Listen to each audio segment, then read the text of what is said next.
महाराष्ट्र में आज शरद पवार अपने ही गठबंधन में सबसे पीछे हो गए। मैं यहां सीट बंटवारे में उनकी पार्टी के हिस्से आई सीटों की बात कर रहा हूं, जिसमें पवार की पार्टी कतार में सबसे पीछे दिखी। सबसे ज्यादा सीटें उद्धव की शिवसेना के हिस्से में आई।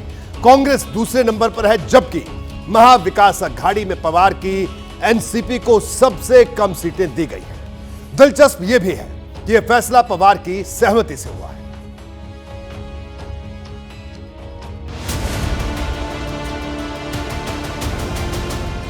महाराष्ट्र में महाविकास अघाड़ी की सीटों का बंटवारा हुआ तो भतीजे के साथ छोड़ने का असर शरद पवार की सियासी सेहत पर 10 महीने बाद जाहिर हो गया।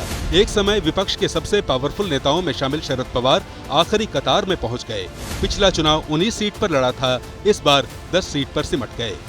वर्धा, अहमदनगर दक्षिण, राष्ट्रवादी कांग्रेस, शरदचंद्र पवार। कौन सी सीट किसके हिस्से में आएगी, ये संजय राउत ने बताया। उद्धव ठाकरे ने गठबंधन में गांठ नहीं होने का फायदा समझाया और पवार सीनियर बगल में बैठकर सब कुछ चुपचाप सुनते रहे। एक क्षण असा येतो की त्यावेळेला एकमेकाला समजून घेऊन जागा वाटप जाहीर करून प्रत्यक्ष निवडणूक जिंकण्याची तयारी सुरू करावी लागते आणि तो क्षण आता आज आलेला आहे। सर्वांच्या मनातल्या शंकांना कांग्रेस, शरद पवार की एनसीपी और उद्धव ठाकरे की शिवसेना के बीच हुई सीट शेयरिंग में शिवसेना का पलड़ा सबसे भारी रहा। 48 सीट वाले महाराष्ट्र में उद्धव ठाकरे की शिवसेना 21 सीट पर लड़ेगी। कांग्रेस 17 सीट पर जोर आजमाइश करेगी और शरद पवार की एनसीपी 10 सीट पर कैंडिडेट उतारेगी। महाविकास अघाड़ी में एक सीट पर कई दावेदार थे, इसलिए सीट शेयरिंग का फॉर्मूला सामने आया तो नेताओं की नाराजगी की खबरें भी आने लगी और डैमेज कंट्रोल की कोशिशें भी शुरू हो गयी। कोई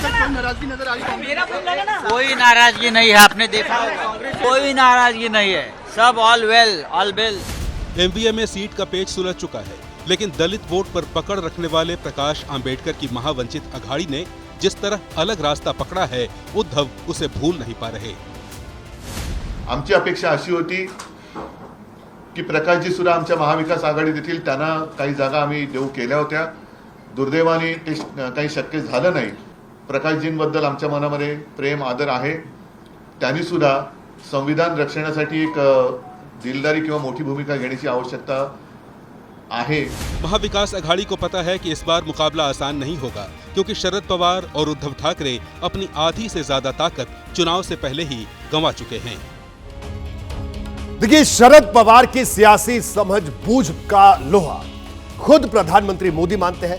अंदाजा इस बात से लगाइए कि प्रधानमंत्री ने एक कार्यक्रम में कहा था कि पवार सबसे बड़े मौसम वैज्ञानिक हैं, लेकिन पिछले 10 साल पर नजर दौड़ाएं तो पवार की सियासी ताकत लगातार घटती गई। 2014 के लोकसभा चुनाव में पवार की पार्टी 21 सीट पर लड़ी, 4 सीट पर कामयाबी मिली। 2019 के लोकसभा चुनाव में पवार की पार्टी 19 सीट पर लड़ी, 4 सीट पर कामयाबी मिली। 2023 में उनकी पार्टी टूट गई। उनके भतीजे अजित पवार पार्टी का नाम, निशान और झंडा लेकर एनडीए में शामिल हो गए। 2024 में महाविकास अघाड़ी ने उन्हें सिर्फ 10 सीट दी है। अब पवार इनमें से कितनी जीतेंगे कहना मुश्किल है। बारामती लोकसभा सीट को शरद पवार का गढ़ कहा जाता है। इस बार वहां से उनकी बेटी सुप्रिया सुले चुनाव लड़ रही हैं, जिन्हें अजित पवार की पत्नी सुनेत्रा पवार से टक्कर मिल रही है। जाहिर है, सुनेत्रा के साथ बीजेपी पूरी ताकत के साथ खड़ी है। ऐसे में शरद पवार के लिए बारामती का किला बचाना बड़ी चुनौती होगा। जैसे ही घड़ी का काटा दोपहर 2:30 पे आए, बबीता जी का दिल सास बहू साजिश के लिए मचल जाए। और ये है इनकी बहू, पूरे दिन ऑफिस की टेंशन हो जाए गॉन जब ये करें अपना फेवरेट शो फ्री टाइम पे ऑन। इनकी तरह आप भी देखें अपना फेवरेट शो अपने टाइम पर और डाउनलोड कीजिए एबीपी लाइव ऐप अपने स्मार्ट टीवी पर।